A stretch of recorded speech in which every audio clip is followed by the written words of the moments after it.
We are about to start our afternoon session. We have 2 more panel discussions for you, 2 more thematic foci, I guess. The first one that we'll look into is parental leave. And let me just start by asking you again some questions. How many, please raise your hand if you have taken parental leave of at least a few days, ever. All right, quite some of you. This is a question maybe to those who have not raised their hand. How many of those who have not yet taken parental leave are 100% certain whether they're eligible for it or not? Are you certain that you're eligible for it or not? You're not sure? Some of you are very certain? Okay, eligibility, as we will see, is actually quite the interesting topic. To hear more about that, I would like to ask to stage Marre, Karu, a researcher at EIGE, to tell us about parental leave and gender equality. Mara, thank you so much. The stage is yours.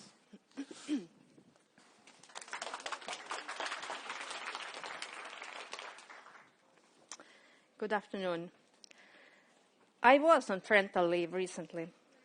My child is 1 year and 4 months old, and in many countries I would still be on parental leave, not on stage. And yes, the parental leave in Europe is very different. You can have as little as 4 months, 4.2 months in the UK, unpaid leave, or as long as 3 years in quite many countries. For example, Czech Republic, Hungary, Sweden, Estonia, and have also quite good parental leave benefit.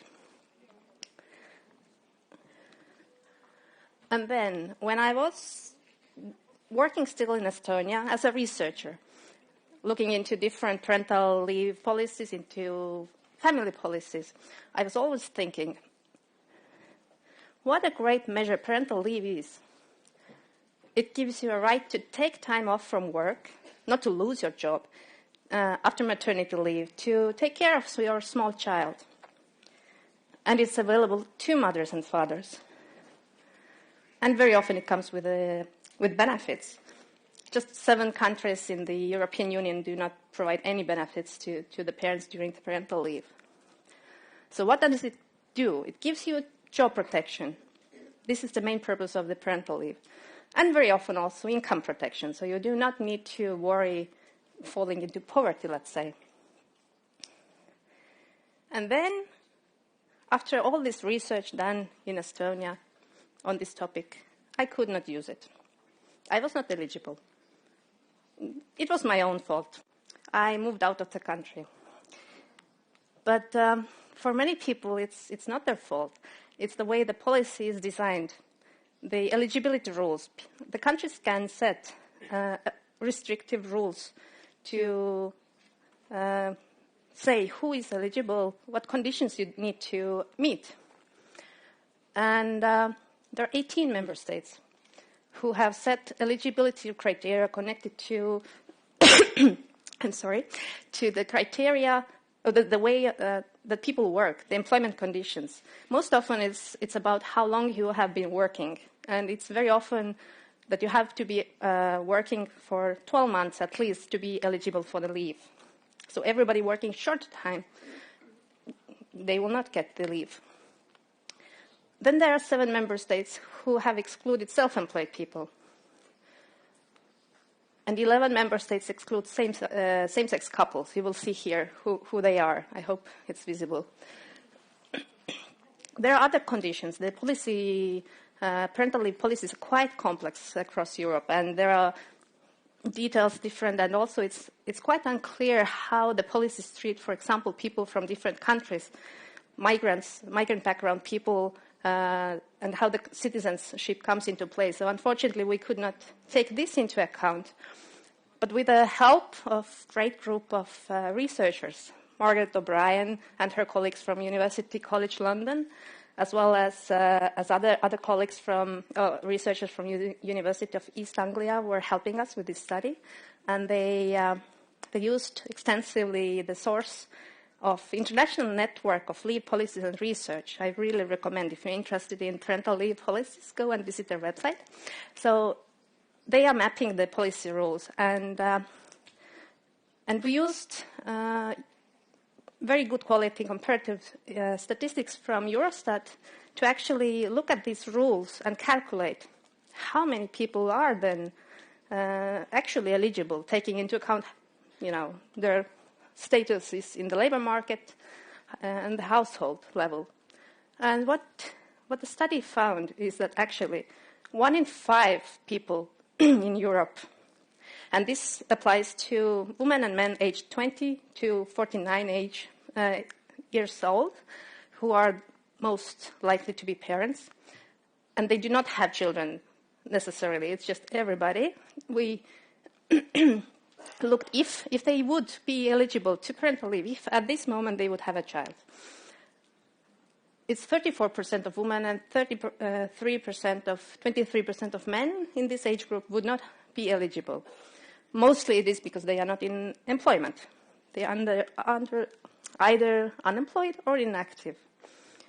But there is also quite a large share of people who do not qualify because they're self-employed. Men more than women, 26% of this age group out of those who are not eligible. This is the reason. And for women, it's more often the employment conditions. And with the data we have, we could cover or catch some of the households who are their household characteristics, meaning they are in the same-sex couples or some other characteristics. This we could catch only very little. So anyways,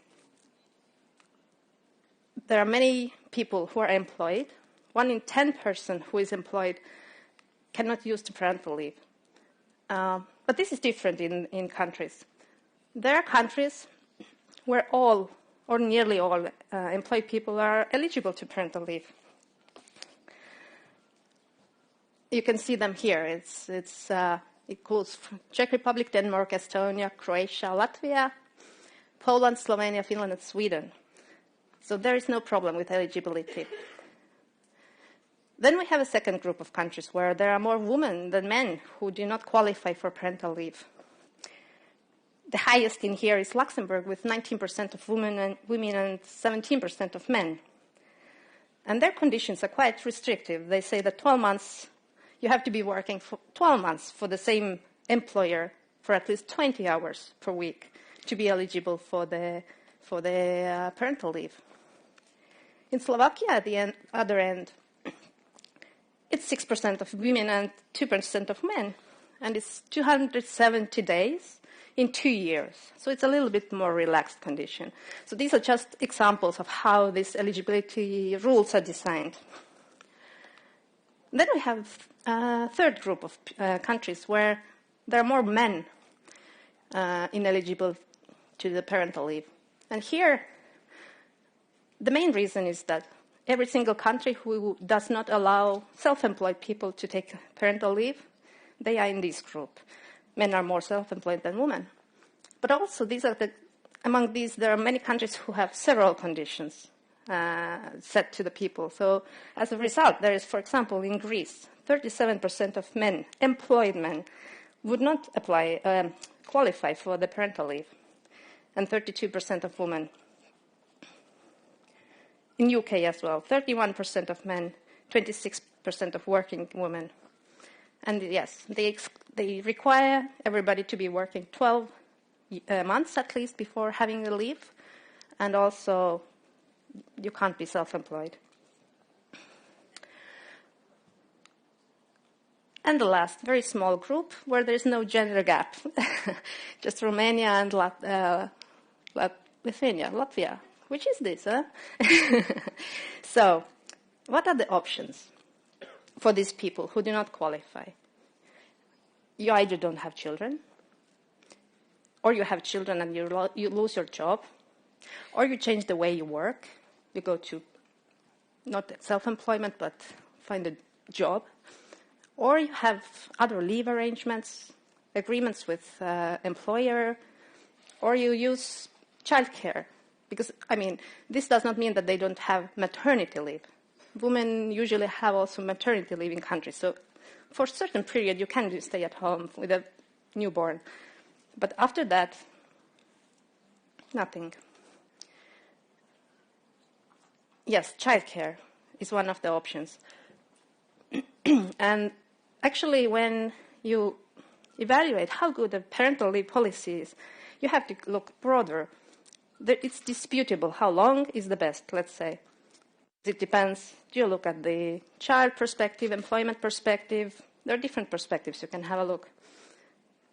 But one is certain. If the parental leave ends and you have no child care, this is not a good policy. In most of the countries in Europe, you have, by law,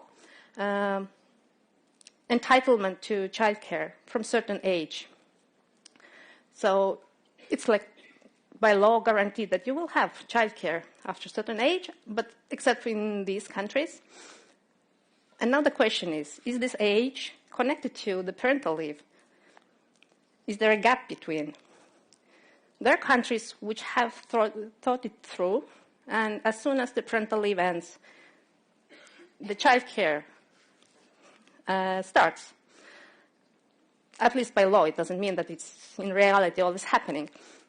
But it is supposed to be guaranteed. And then there is another group of countries where the parental leave ends and you will not have guaranteed childcare for quite some time. In extreme cases, it's almost 4 years.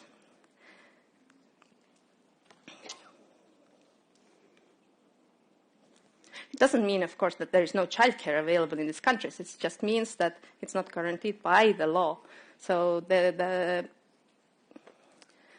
is likely that there is something available privately or even publicly. Why does it matter for gender equality? Of course, this has been said several times today already.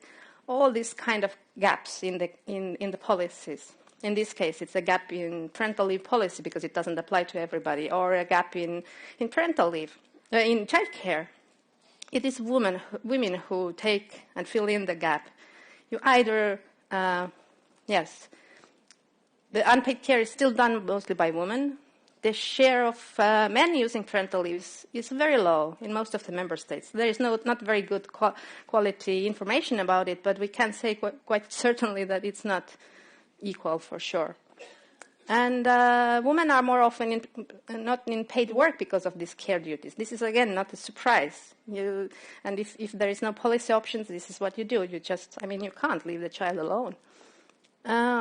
And when we look at the connections between these eligibility rates and the gender equality index, we did see there is a connection, mostly with the domain of time. So the higher the eligibility, the more equal is actually the time use in the gender equal. And also the domain of work. The scores are higher if there is more equal eligibility to parental leave. And this is to show the connection with the gender equality index. This shows the higher, the more equality, the gender equality scores. And this is the gender gap between the eligibility rates, meaning that I will show this. This is a group of countries where you have quite a big gap. Men and women, or more men than women, are actually not eligible to parental leave. No, this is vice versa. Yes. So there is a gap, big gap, and you see the scores of gender equality index, they are low. So there is, I'm not saying that it's caused by this, but I'm saying that this shows that in these countries where the gender equality is lower, also the situation of parental leave is not doing so well. And then, for example, these countries, there is no gender gap in how many people are eligible to parental leave. They can take it. And also the gender equality scores are higher. So, and I am about to conclude. What this all tells us is that the parental leave policies, if they are designed, they should reflect the changes in the labor market. In the situation where we have non-standard and new forms of work, all the gig economy, all the platform work, it's a fast-growing trend. People are not working for the same employer 12 months necessarily. So it can happen that the people out of this scheme, the numbers are growing if the policies will not change. and also other diversity in the society, the families. Yes, we found that most of the adoptive parents are included in the parental leave, and the rights are quite equal to other biological parents, except I think it was Portugal where men were excluded when they adoptive parents. But same-sex couples, many countries are still excluding them. Then there is a question of non-residential parents. How is this treated? I mean, these are the questions which we don't have answers, actually. Also cross-border parents, how this all works. And these kind of restrictive rules have, the analysis shows, have left out more often lower skilled and manual jobs people because they do not qualify for the parental leave. Also young people. We looked at people from 20 to 49 years old, but the youngest group, 20 to 25, I believe, of 24, they were more likely to be excluded. So, and we are wondering why the fertility rates are low, why the births are postponed. I mean, people are trying to get established in the labor market, not only for the security, but also to probably to earn the rights for policies. So, and work-life balances should be better coordinated with childcare, because otherwise the policy can't be good if it ends and nothing follows. And yes, gaps in work-life policies have consequences for gender equality. It does not matter how good policy you design. If it does not reach everybody, it's not a good policy. Thank you.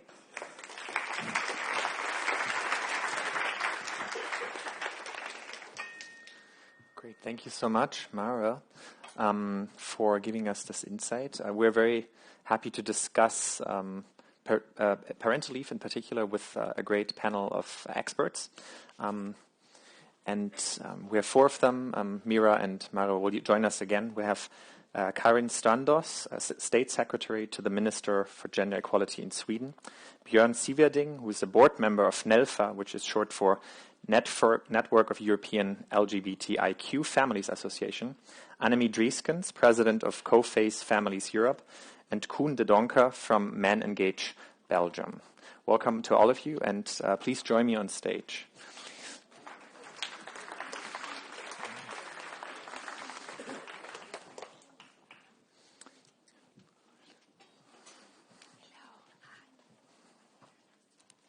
Yeah, please do. Somewhere over there, yeah. Great, thank you so much for being here. I would again like to start off with first reactions, and Karin, I will have to start with you because I'm also happy to get you the water while you answer. I'll do that in just a second. But we saw Sweden is doing very well, obviously, in the index score overall, and in particular in regards to parental leave. I'm just curious, what are your thoughts when looking at other EU member states that are lagging so far behind the Swedish model? What's your reaction to that? I'm sorry. Well, I don't really I'm not an expert on the systems of other EU countries, so I can't really have any qualified opinions about that. But of course, as a representative of a feminist government, I'm really proud that we are at the number one at the index. And I just want to say that, of course, it hasn't happened by itself. It's been a strong political commitment for decades, and also we've had a very strong women's rights movement, working hard for this for decades within, civil society, academia, and also within politics. So I think what it shows, gender equality we've never been able to take gender equality for granted, for sure. But we're also living in times that are challenging, I think, to this respect. And there are a lot of people telling us that gender equality is impossible. And, there are a lot of creative explanations as to why it's impossible. It's not natural or, whatnot. We've heard it all. And I think what I want to say with this regard on the Swedish history is that progress is possible and gender equality is possible. It doesn't come for free. We have to work for it hard, and I think maybe now it's the time to, work harder than ever. But so that's maybe something that I think we can all remind ourselves of. Well, thank you so much for those thoughts. Anybody else? Some reactions to the presentation, to the very different sets of eligibility, which I thought was the most striking point. Some countries really say most people are eligible and everyone who is employed and same-sex couples, and other countries making huge differences in that regard. Who wants to take this? Thank you so much. I first of all wanted to welcome the presentation and also the focus on work-life balance. I represent here COFACE Families Europe, and you may know that the work-life balance was really a battle for our organization. Together with the Commission, we are so happy that this work-life balance directive is already there, because we find out that what matters for families, it's easy to remember, it is the RST. They need resources, available resources. They need services, and they need time. So the work-life balance and also your scoreboard is so much in line with what families need. So it's really a good thing, I would say. And it's also so much linked with gender equality. If you can reconcile, then it makes life easier, I would say. It allows families to keep on working, to stay on the labor market and not to step out. It keeps them out of poverty, and also it is good for women, men, and children. We should not forget the impact on children. Children who have no stress in the morning or in the evening, so the outcome for children is also better. So it is better for the families as such. But watching the presentation, I was a bit concerned about the findings. If we see that, as COFACE, we would like to have work-life balance for all families, without taking into account their diversity, everybody should have access. Seeing now the figures, 1 in 5 is not eligible, cannot benefit. It's really still a long way to go to make sure that all families can have access to those services. And we heard this morning that caring is a primary reason to step out for the labor market. So the unemployment rate of women, it gives us really the instrument, this index, to fight further for care systems, care services, and also to value the caring, because a lot of people are caring for another, but it's not valued. It is not taken into account in our brutto national GDP, just to say. So it would be good to reflect on this, and the figures are so clear. Another figure that worries me is the employment conditions. Knowing that so much young people are working in non-standard contracts, they are not eligible and they have no access. So the precondition to have 12 months of work, it is for so many people really an exclusion. And it's a pity, because young people, they are moving from one job to another, they are creating their own job. So there should be a change in labor market to recognize, or with the governments. And then a last point that I wanted to make is that we as COFACE, we would like to have more data about the uptake by fathers of the parental leave. That is missing. Maybe it's a call that was highlighted already this morning, but I would like to call again for these figures, clearly showing reliable, comparable data. Because we want really, as COFACE, involve fathers, men, in this household tasks, in the work-life balance, in the caring. Sharing the caring could be a good slogan. Or more women at work and men more at home. But for that, we need really have a clear pictures and data collecting for other countries. So I think the index makes this visible, the areas where there's need for improvement, and it comes at a good moment, because nowadays we are, as COFACE, mobilizing our members to fully support or to go towards their government to implement the work-life balance directive. So with this tool in their hand, they are armed to show the country fishes, to show who is doing better and so on. I think it's a good moment, but I would also ask you to keep the focus on work-life balance and not only for this year. That would be my reaction. All right. Koen, maybe this is a good segue into what you're working on. MenEngage, as I understand it, is an international operating platform that advocates for a more inclusive understanding of roles and breaking up traditional role models, etc. You have also taken parental leave yourself. That's correct, yes. What we do at MenEngage is try to involve men and boys into the fight for gender equality and the fight against gender-related violence. We are a network of organizations who work with men and boys on these topics, on masculinity, on care, on relationships, on violence, and so on and so on. And yes, I have taken parental leave, and that's, of course, it would be a bit strange if I would not be able to in the work I do. So that was supported. But what I wanted to say is that, in a way, it was a privilege to be able to do that, but I also know very much that I am very privileged to that I could do this. I'm white, I'm straight, we are both working, we have a good income, because in a way it was a significant drop in pay, and I do realize that a lot of women and especially men are excluded from this privilege. The data showed it once again. So I want to emphasize this, that like she said, it has to be for everyone. And I think it was an exception. In a way, it's also very obvious that care is gendered, and this custom is very rooted in society.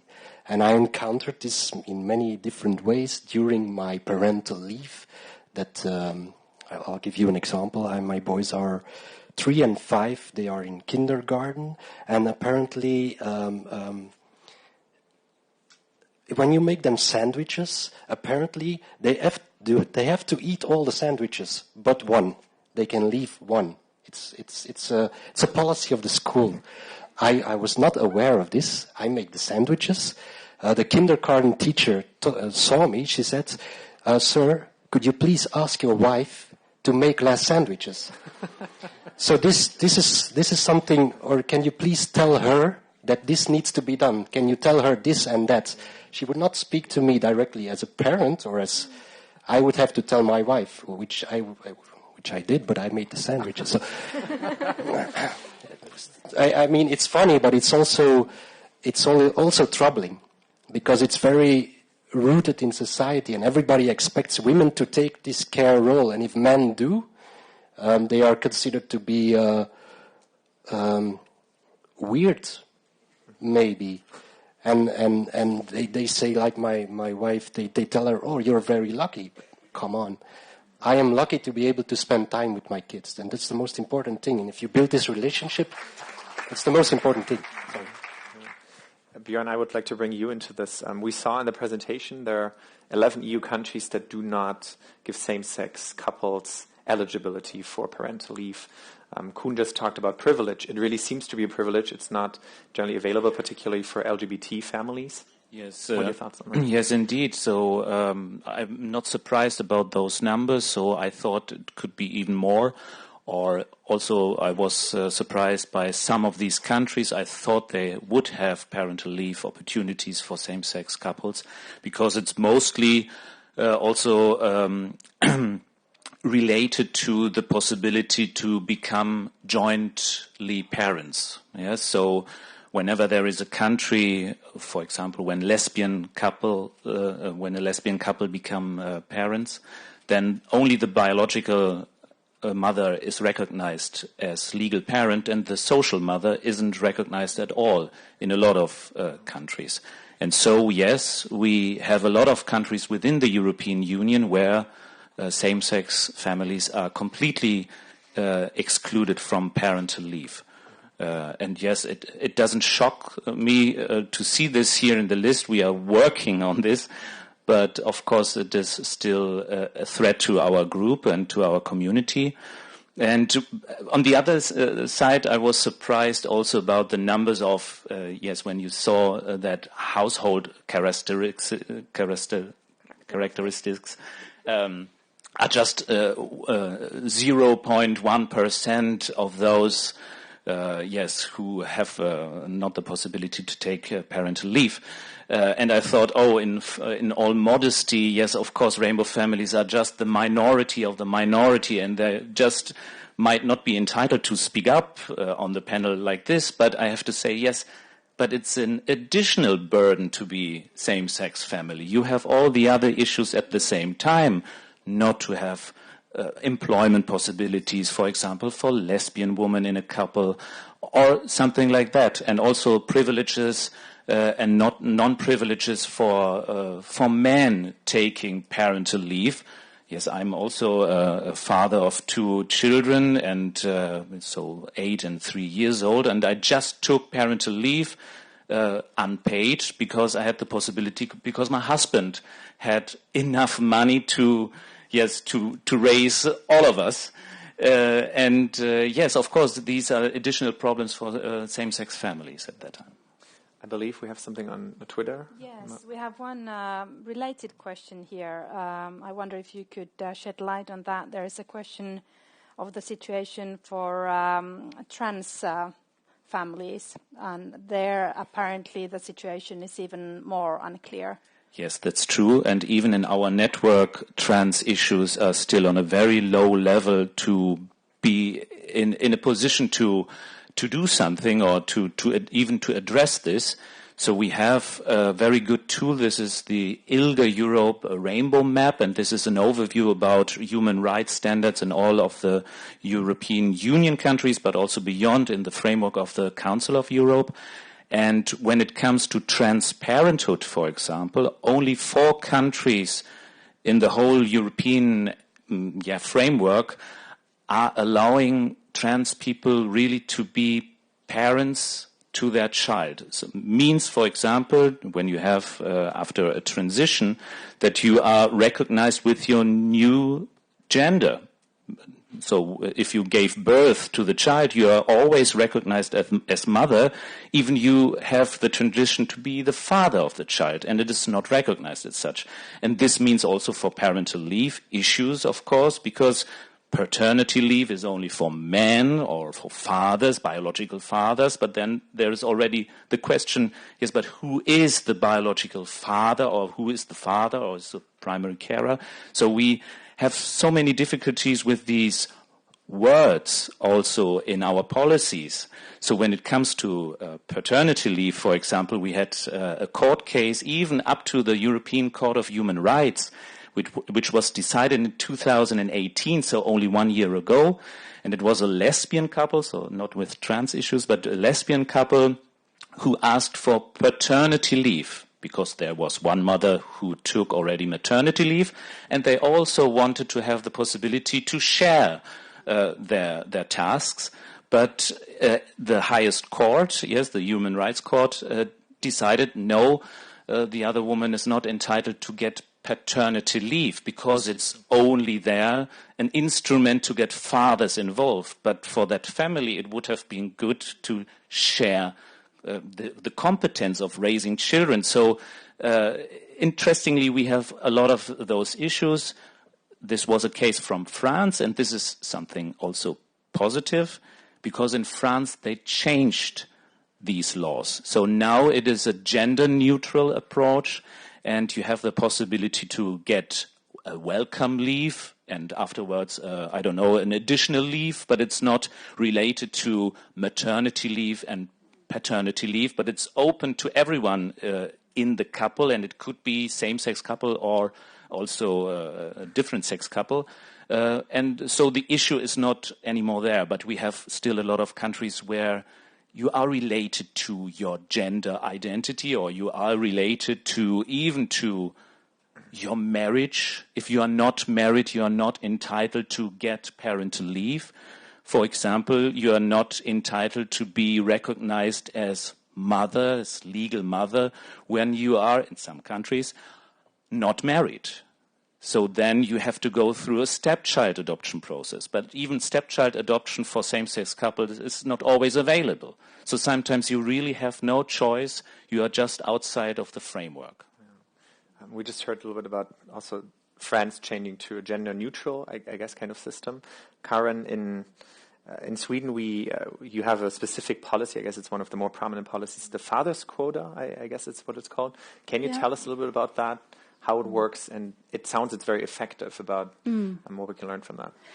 Yeah, well, lots of things to talk, because I also want to pick up on the LGBTI issues. But when it comes to the father's quota, I also want to introduce the child's perspective into this debate, because I think a child has the right, to have a good start in life and a good relationship to, all their parents. And I think that's the main reason also why, for me, this eligibility question was a bit new, to be honest. I was like, oh, isn't everyone... Now I'm really showing my... No, but because it's been universal in Sweden for so long. So the issue has been more like, what about in LGBT relationships when you are three parents? I mean, that's sort of what we are discussing. So I really had to think about this, and I think it's also, first of all, it's a human rights issue, it's a child rights issue, but it's also economically clever. We need women, to work and contribute to the economy, but we also need women to have, be empowered and be more independent and be able to support themselves. And I think there are many risks associated with, not having any means to support yourself, but be totally depending on your partner for your whole, day-to-day survival. So I think to have a general system which includes everyone is really important. And also within the parental leave system, we are trying to build in incentives for work. So instead of, for example, that is a bit more complicated if you go through the welfare system, but because there's a basic level for everyone, but then, if you have earned money before you have your child, you get a higher level and so on. But when it comes to fathers taking up parental leave, we're working really actively on that. We have a long way still to go. 70% of the couples in Sweden share equally, 50-50, 17%. So that's good, but it's only 70%. And 30% of the days paid out are paid out to men.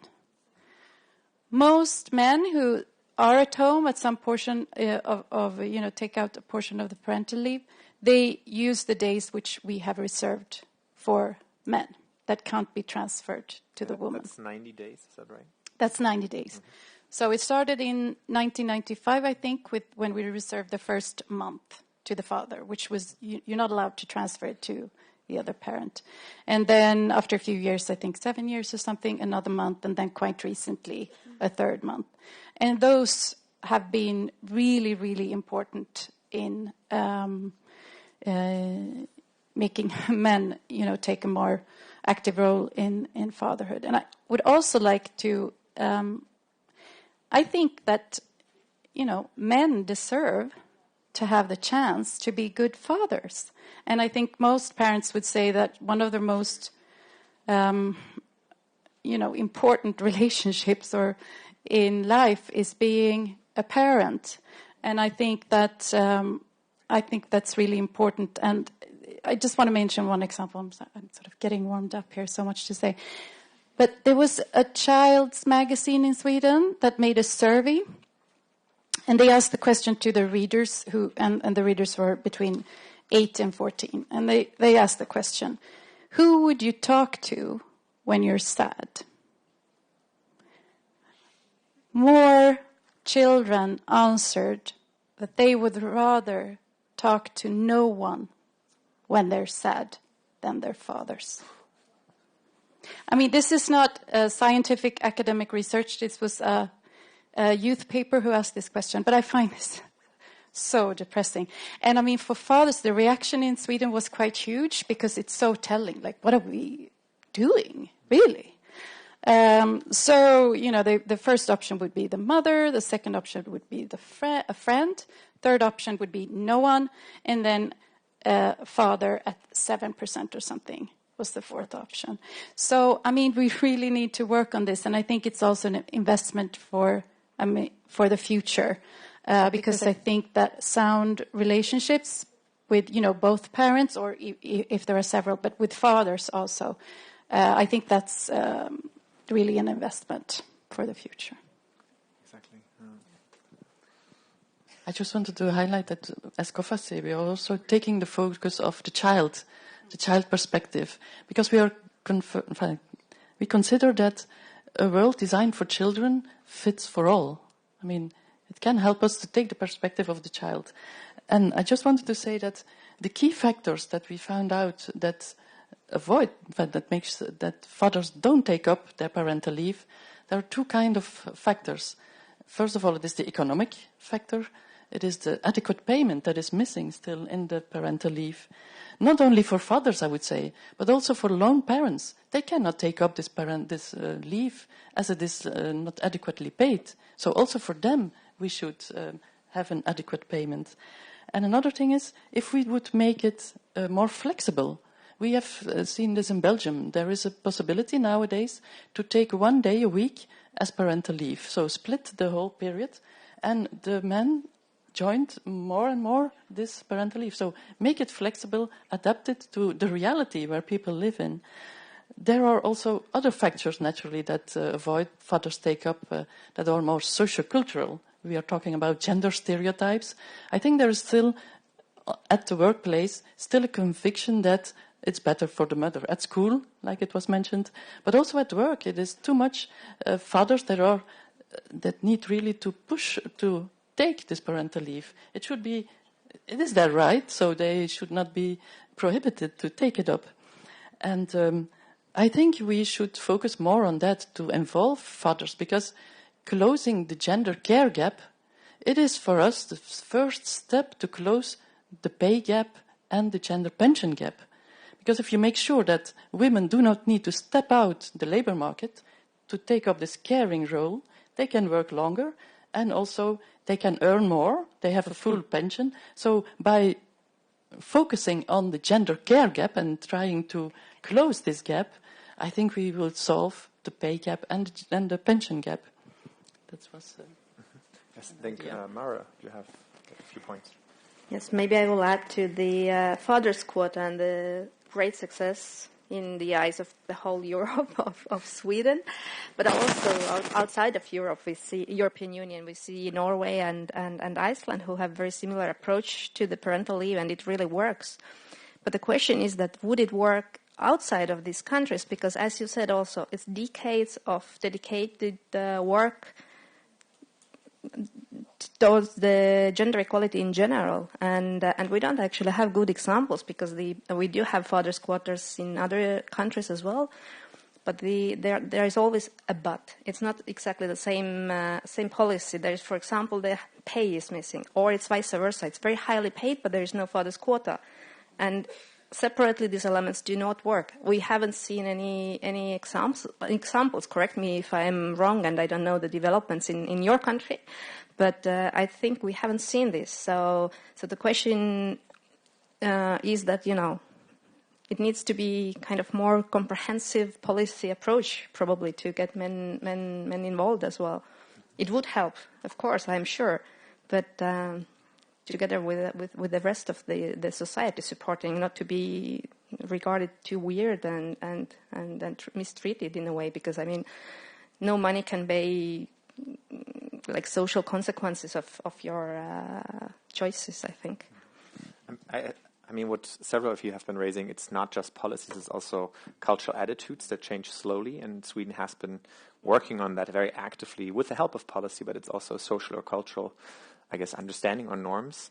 Koen, I'm curious, when you, I have both mics here, maybe you can pass one down to him, or you shout. When you also in your work with boys and young men on these questions, I'm curious what you see with them. Do Do you talk about parental leave at some point? Is there a big openness for young men to later on, of course, take parental leave, or is it still that they say, oh, well, my wife is should be doing that?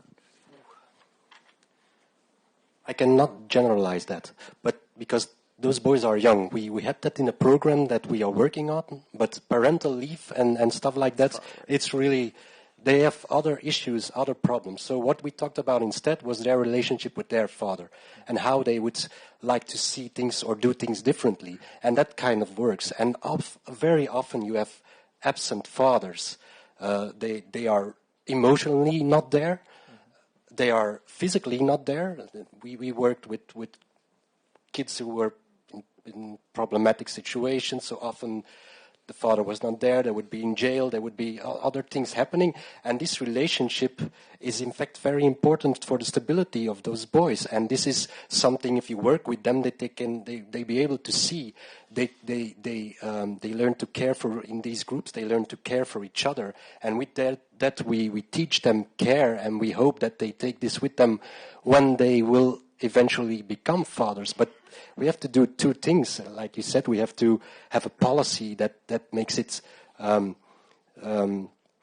possible, and maybe we'll have to. This was set in this morning. Make it obligatory. But what we do is, with MenEngage, we don't work only on the responsibility that men have to take, or boys, but we work also on the things they have to gain. And if you emphasize this positive thing and the relationships that they could have and the openness and the way they are really restricted from the gender stereotypes they're living in, because they suffer a lot more than girls from it. I mean, gender equality, of course, it's a women's issue in a way, and women are as a group discriminated, but individual boys and the way they have to live up to the standards of masculinity, being tough, not showing emotions, not showing vulnerability, not caring about each other, it's really a source of pain and misery that reflects throughout all their life. They encounter a lot more violence, they encounter a lot more problems with alcohol, with drugs, with risk-taking, with suicide. So you have to work with these boys on positive things. And one of those things, of course, is the relationship with the father, with the parents, and vice versa, with the parents to their children. And this is a relationship, it is said before, this is a relationship, it's more valuable than anything else. The relationship with your children. I had an absent father. I didn't want to do that in the same way. So living through that, I have a totally different connection with my boys. And it's the most valuable thing in my life. And I hope for them it will be very, very valuable to see that a man can care, that a man can show emotions, that a man can do all these things. And they will grow up to be other men than the men I used to see. Björn, Koen just mentioned families in which fathers are often completely absent. In your family, it's the opposite. You have two fathers. What do you see with your kids, and particularly also in their generation? Is there change coming? Is there this? Often I've heard this from parents with younger kids. They say, young kids, there often is this greater acceptance of diverse families, of these kind of things. Do you see that? Is there a generational change happening? I hope so. But I'm not sure. So I think whenever we talk about gender equality or LGBTIQ equality, you never know. Yes, so there are always backslides and backlashes, and so we have permanently work on equality issues. Yes, in a certain sense, I'm already enthusiastic that I am invited as member of a Rainbow family to talk to you today, and yes, to be just recognized as a problematic group of people within this framework of gender equality. So it is a rising awareness about different kinds of groups which are excluded, and so this is permanently growing. And concerning, the position of fathers or two fathers together, or fathers who take parental leave, obviously here in Brussels I know already some fathers who took the lead in taking care of the children, and the mothers are working. So, of course, there are some changes within society, but I wouldn't take it for granted. It depends on the circumstances. It depends on where you are living, if you are living in a city or in the countryside. There are so many gaps to fill in that I won't be sure. And what I want to raise also concerning policies, of course it's necessary not to have only policies, but to implement them.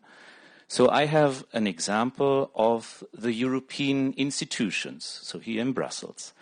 And in every, I guess so, I hope so, that every policy will say, yes, we have gender equality, and we will do everything that parental leave is no issue for you, for the employees of the EU institutions. And I have a case of a gay dad who asked for parental leave, the 12-month unpaid parental leave, and you can take, yes, you can partage it into slides, or you can even take it for these 12 months in a row. And he asked for taking the parental leave for 6 months. And it was the first time ever that a person in the EU institution asked for such a long time of leave. And additionally, it was an issue that he was a gay parent, because his director said to him, I really don't understand your family situation. I had always a wife at home to take care of the children. What is your problem? And you see, yes, I don't want to go into the details. I don't want to compromise him. But yes, you see, even in the EU institutions, you have such big issues to be a gay dad, but this was not the only issue. It was about taking responsibility in a manager position. Does it mean for your institution that you are ready to give him up for 6 months? Or is it just, also to take care of the time afterwards? Yes, you will have a well-balanced man coming back to work. Yes, perhaps happier than before because he had 6 months outside of his work. And so it could have been a benefit, but the very first thing was it is not possible. Even it is here in our policies, and yes, also managers can take leave, and it is an entitlement.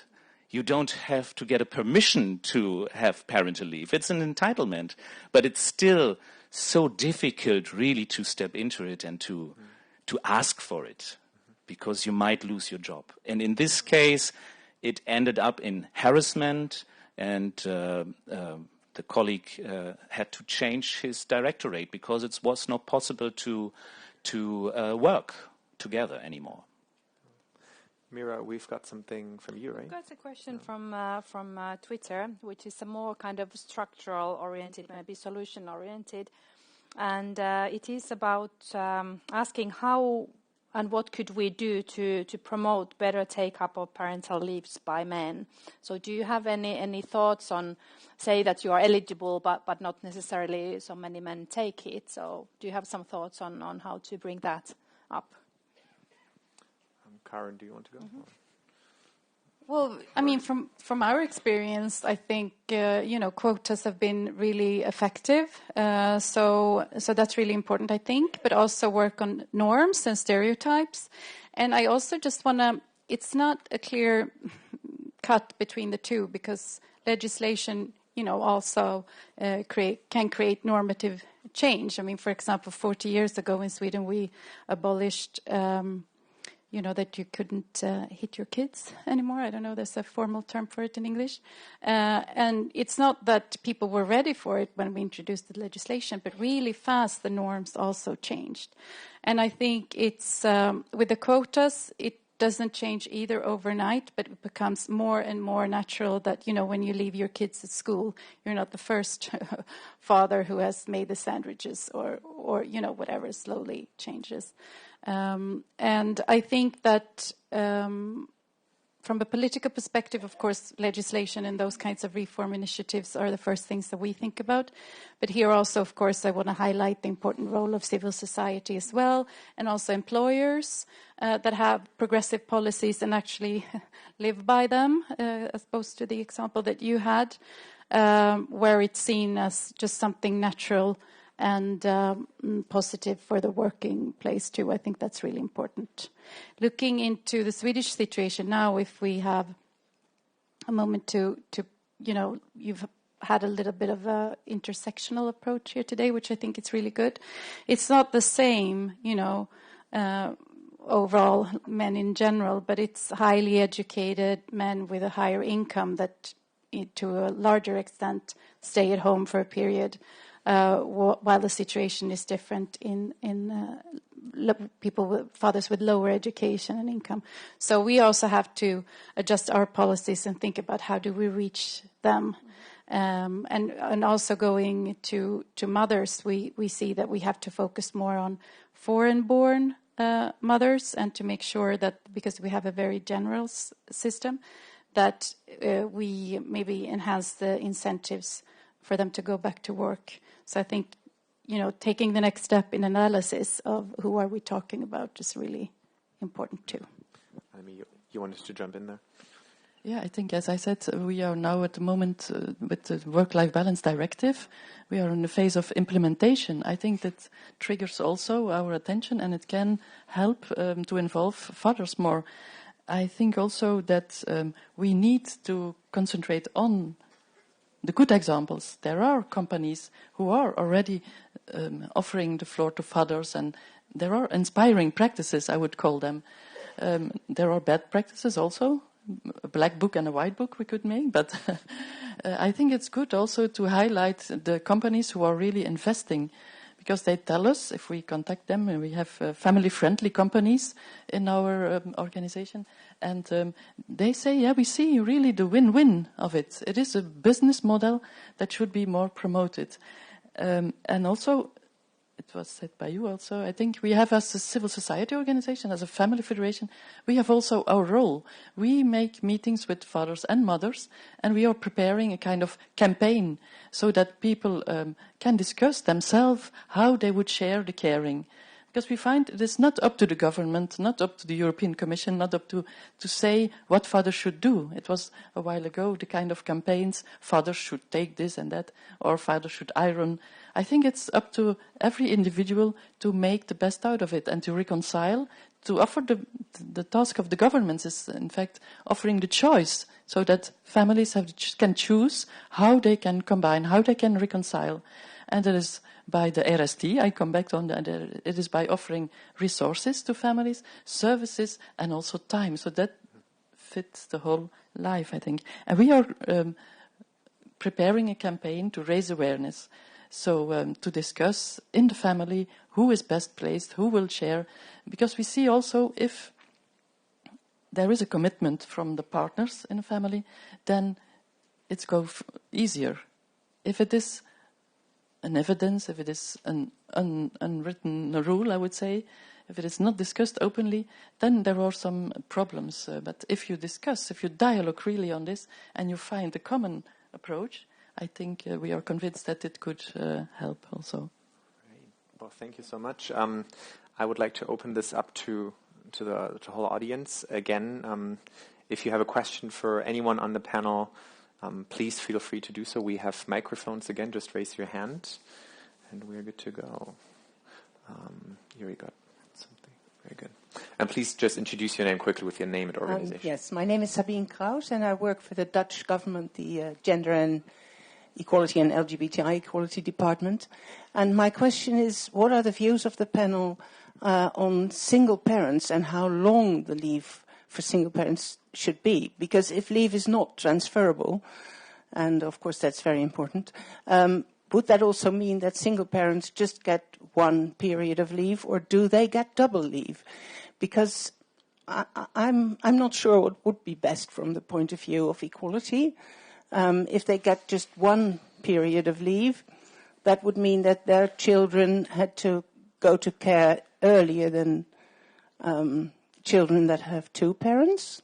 So that could also mean that the quality of care, the availability of childcare would be less, because it wouldn't be, in the long term, it wouldn't probably not be usual for childcare to take care of children under a certain number of a certain age. But if single parents get double leave, that would mean that they are away from the workplace for a longer time and are maybe less attractive to employers. Anybody wants to take that question? I quite honestly do not know much about that. Great uncertainty. Well, I think that's tricky because it is different when you're a single parent, of course, and you can't share the time. I think it's, in Sweden we have quite a long, we have 480 days, I think, in total. Parental leave, so even with the quotas, it's still possible to start, you have a fair amount of days. But as we have chosen to do, Lenita, I'm checking that if you're a single parent, you can use the whole days. But of course, because otherwise it would be really difficult. But of course, you're also right that it will mean that you will stay at home longer than if you were sharing it with a partner. So, but what we have done is it's not really related, but if we have a situation where you're no longer living together, maybe with the other parent, but you have a new relationship, you can also choose to transfer days to the person that you're living with now, and that is also a reform that we made. Thinking about LGBTI families who might be more parents than two, but it's also valuable for parents who have separated. And Marre, I think you... Yes, I had a very similar point to make, because what is a single parent? What happened to the other parent? Is it somewhere? Is he or she somewhere else? And would he or she still want a relationship with the child? Or if there is no one at all, then that's completely raising alone, and then yes, maybe deserves double. But if there is another person present somewhere, then I don't know how the policies are treating these parents. Or if, yes, it's more complicated. There is a biological parent and there is a partner, which is also kind of social father or mother. So probably father most of the cases. So this lone parenthood is actually much more complicated than it sounds. Annemie? No. Yeah, I fully agree, because what is a single parent? Is it somebody who was married and went through divorce? Then you have two single parents, and then I think that then the partner should be allowed to take the parental leave. That is the rule nowadays. But if there is no parent, like you say, or if people are abroad, and I think also important, not only the time that they need, but also the adequate payment is even more important for them. That will allow them really to take the leave, and because otherwise they have one income for the household. So the adequate payment and the time is very important for them. Yeah. Thank you so much. Do we have other questions? First, let's go here and then over here. I saw that. Yeah. Another question from the Dutch section, so to say. My name is Esther. I work for Atria in the Netherlands, the Institute on Emancipation and Women's History. And there has been a report a few years ago where they studied, let's say, the reversal, where men would stay at home and take care of the children, and the woman would go out and gain an income. And they asked the fathers of those children, like, how does your environment perceive you? And it turned out that they did not get much support except from their own wife or the women in the family of the wife. So I was wondering what the experiences are now with Koen and Björn, and taking that also into account with what Annemie said. If COFACE is asking families to make it work, how do you prevent that they fall back into these kind of stereotypes? I think we can collect. There was one more question here. Just perfect. Yes, awesome. Thank you so much for getting us that mic. On the left, yes, there we are. Thank you very much. Excuse me, Mary Collins from the European Women's Lobby. I just want to come back to the issue of eligibility, because I think it really is a huge, huge problem. And it also goes against the free movement of workers, because when you have different conditionality in different countries, how can you apply a European directive that is providing some minimum standards? So I think the issue of eligibility really, really needs to be seriously addressed, particularly now as there's a golden moment, so to speak, in terms of implementing the work-life balance directive. So I really appeal to those of you who will be engaged in the implementation to look at that issue, because it does go against the free movement of workers. And we noticed that as well a few years ago when we were working on the maternity leave directive. Different conditions in different countries means that a lot of women can't actually avail of the free movement to work and to live in other countries as well. And then there's the issue of pay. I mean, that is absolutely crucial. And we would like to see a system, because we talked this morning about transformation. All the data that you've been providing actually does provide a time and a moment to move to something else. And we think as well that along, maybe down the road, we should be looking at a European social protection system. We know that social security systems are national competences, but for issues like work-life balance, these are issues that right across the European Union, they're rights. They are new rights. We have carers leave as well. These are new rights, and they really will, this directive has the potential of actually addressing many of the issues we spoke today, and particularly as well of bringing about a mindset change and a cultural change, and tackling stereotypes, etc. So maybe it's the time now to look at a social security, social protection system, European social protection system. Like once upon a time there was the European Employment Strategy that led to greater competence at European level in terms of employment opportunities as well. So thank you. Great, thank you. Well, let's bring this back up. One question was particularly for Koen and Björn. Do you want to start with that?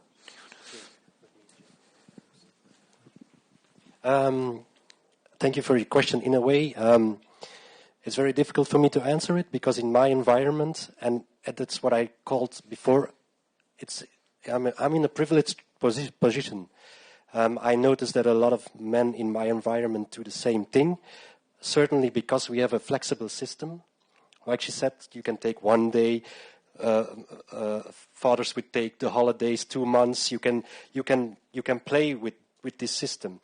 But I can imagine in other situations, not in this privileged, high-educated position, it would be a lot different, or it could be a lot different. I'm not here to say it is. What we need to do is educate the whole society on this issue, on the equality between men and women. The whole society. When we work with the boys and the men, we work specifically with vulnerable groups, because they need this change the most. They suffer a lot of discrimination, and if you work with them, they can see this discrimination, and they can see that they are doing the same in their the way they look at girls and women, the way they look at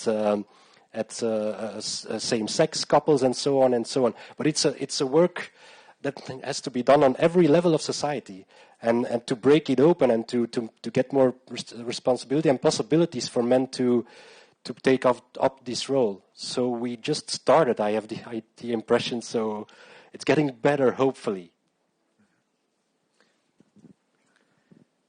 Yes, perhaps. So I could share my own experience as a parent who took leave after a certain while, at least for our second child. And obviously, yes, it's a big problem to be recognized as someone who takes leave for the child and who's taking care. And I guess it's not a question here of father and mother, but of course there are some additional issues for fathers, because yes, and also in in my peer group, I would say, of course, there is a lot of superficial support. It's so nice that you take care of the children. It's so nice that you do something like this. But at the end, yes, taking care of the children, it's of course nice. But after a certain while, you need more support. You need someone who takes care of you and say, today it was very nice with you. It was, yes, what you have in your job. Sometimes, of course, you have struggles with your colleagues, but sometimes you even get some positive backing.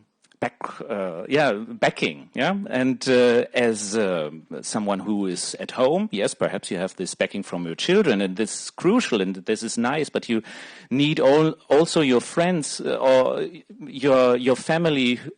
They say, "Hey, it is good that you are at home, and it is good that you take care of the children." And I wouldn't do that, or yes, some more support. And when I'm thinking about it. Yes, of course, it's my struggle at the moment, but I guess a lot of women have these struggles since decades, yes, that they need more support for their work at home. And so, of course, yes, we need more support in general for taking care of children. And yes, I also know from heterosexual couples, it's the same issue. Yes, young people... yes, I have friends of mine there. Is it now? It's on. Yeah. She was working as a lawyer, starting to work as a lawyer, but became pregnant and got a child. And then the question was already discussed before. Yes, but who will take the lead to go to parental leave at first, and so on, and. On a theoretical basis, it was clear, yes, also the husband very open to everything. He said, yes, of course, I will also take my month of leave, and don't worry, you will be the one who can take off your job at the beginning.